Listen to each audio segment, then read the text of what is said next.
of God. He passed over the sins previously committed. What does that mean? This is what it means. Adam and Eve sinned against God. They should have died that day. There shouldn't have been mercy. They should have been destroyed. The great flood that took away all the nations except for Noah. There's only one problem. Noah was a sinner. He should have died too. God calls forth Abraham out of the nations and calls him a friend. There's only one problem. Abraham disbelieved God and also sinned.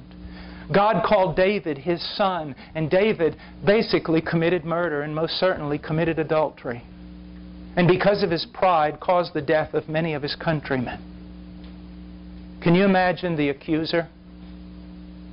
You see, up until this time, only justice was known. Satan rebelled in heaven, and justice, perfect justice, swept him away. Do you see that? No mercy, justice. And can you imagine on the day that he gave a gracious prophecy to Adam? Can you imagine Satan standing there going, God, what's wrong? You're no longer just. He must die. How can you pardon him?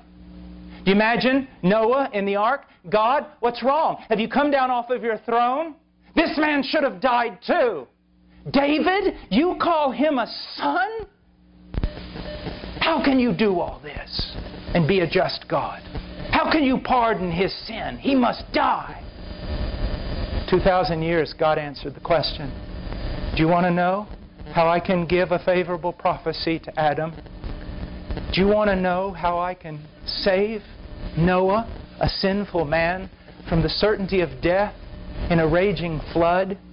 You want to know how I can call a man named Abraham from the city of Ur and call him my friend? You want to know how I can call David a son? Here's your answer. My son has died for them all. So once and for all, 2,000 years ago, God demonstrated how He can now be both just and the justifier of wicked men, because His Son paid the price for them.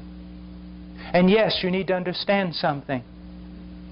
Abraham and Noah and David were saved the same way you are. They looked to the promise of God. They believed God. But what you need to understand is believing God is not enough to save you unless God has paid for the price. Your faith doesn't pay the price. Your faith must be in the one who paid it, and that's Jesus Christ.